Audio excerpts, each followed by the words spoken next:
What's up, guys? I don't love watching college basketball. I'm more of an NBA fan, and I bet a lot of the people watching me are too. But I still take it upon myself to learn about college basketball when it comes around draft time.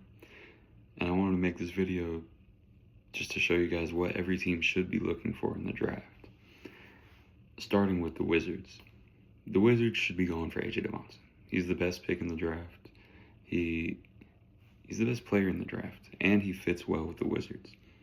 I think if they're building around anybody right now, it's Alex Sarr and Trey Johnson.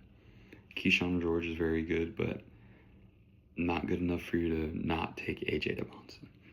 Doesn't need a lot of explanation. AJ DeMonson is really good. Next is the Jazz, and to be clear, this isn't who I think they'll pick. This is who I think it would be best for them to pick. I think it would be best for them to pick Darren Peterson. He just fits their team better. When I say better, I'm referring to Cam Boozer, because I do think they'll pick Cam Boozer. Cam Boozer's dad works for the Jazz. Darren Peterson's not interviewing with anyone but the Wizards. If I was the Jazz, I'd pick Cam Boozer too, but I think the best fit for them would be Darren Peterson. He doesn't really mess with what they have going on right now, and he can play with all the guys they're trying to build around. And he's also just has a higher ceiling than Cam Boozer or Caleb Wilson even. Next is the Grizzlies, and they should definitely take Cam Boozer. I've heard a lot of people be very low on Cam Boozer, talking about taking Caleb Wilson over him and stuff.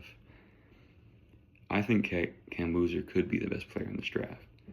Cam Boozer dominated in college, dude. Now, he didn't dominate like a Zion or something like that, but the way he played, I don't think it's so untransferable. He's good at everything, and I think that's the type of player you want in today's NBA. If I'm the Grizzlies, I'm taking the best player available, and he fits well with what they have going on, so I'm taking Cam Boozer. Next is the Bulls, and this is a very easy one. This is 100% Caleb Wilson. Caleb Wilson fits everything they want. They have a new GM, Bryson Graham. They're obviously in a rebuilding phase now, finally. And in his opening interview, I think he was talking about SLAP. Size, length, athleticism, and physicality.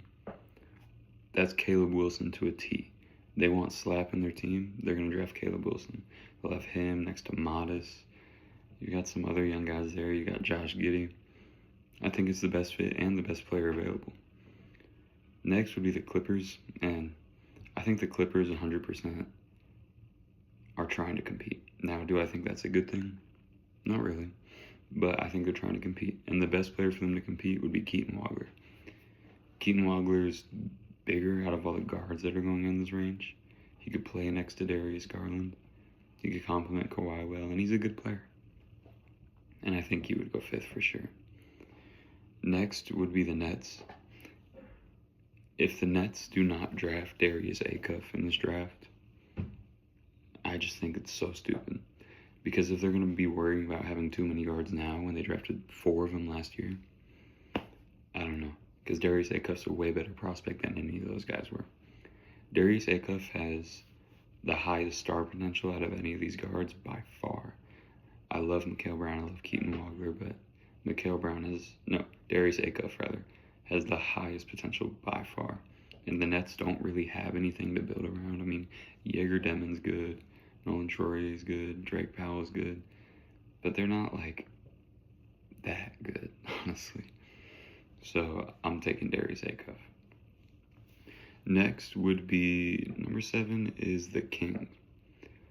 Now, let's say the Nets don't take Darius Acuff, they should take Darius Acuff. But if they do, you should take Mikal Brown. I think Mikal Brown's my favorite out of all the guards. He does have some size. He's probably the best shooter out of all of them. I think they should take him just because he's the best. I don't think the Kings really need to worry about what they're building around. But he also could fit in any situation. 8 is the Hawks, and this is another pretty easy one. They're going with Adai-Mara. They need a big. Adai-Mara is 7'3", 7'2", 7'3". At the combine, he was insane. The Hawks still want to compete, so they're not really going for a high potential guy. I've seen mocks about them getting like a guard, but that doesn't make a lot of sense to me. I think they should go with Adai-Mara. And then 9 9, sorry, I have it right here. 9 is the Mavs. This is literally my favorite one. He's probably not going to fall here, but if they could get Mikal Brown, their team would be nasty. Mikal Brown next to Cooper Flag is just my favorite fit that's possible in this draft. But if Mikal Brown does get taken, I think they should go with like a Braden Burries or even like a Kingston Flemings. I'd probably go Kingston Flemings. Kingston Flemings could fit well. He is not the biggest guard, but they don't really need a bunch of size. They have Cooper Flag, Najee Marshall, Derek Lively. They really just need the best guard available. I think Kingston Flemings is the best guard available. And then 10 is the Bucks. And the Bucks I have going Braden Burries, because I don't think the Mavs will take Braden Burries. The Bucks need to go for the highest potential available. I think Giannis is gone. Braden Burries has a higher potential than anyone else in this draft. Well, not in this, in this area of the draft. I would go with him. I pray that Giannis isn't there, because they're not going to be good, even if Giannis is there. And I just want to see him gone. So they really should go with Braden Burries. If they take like a Yaxel Lendenberg or someone to try and win now, I would be disappointed. But next is the Warriors. And this should definitely be Hans Steinbach, in my opinion. He's a really good big. They kind of need size. Like, they have Kristaps Porzingis, but he's injured half the time. And they could just use some more size. What other size do they really have besides KP? I don't know. Next would be the Thunder. And I would go with Yaxel Lendenborg here. Mainly because they want to win. I don't like drafting a 23-year-old, but the Thunder are trying to maximize their rookie scale contracts, and they have so many picks where they could pick for potential.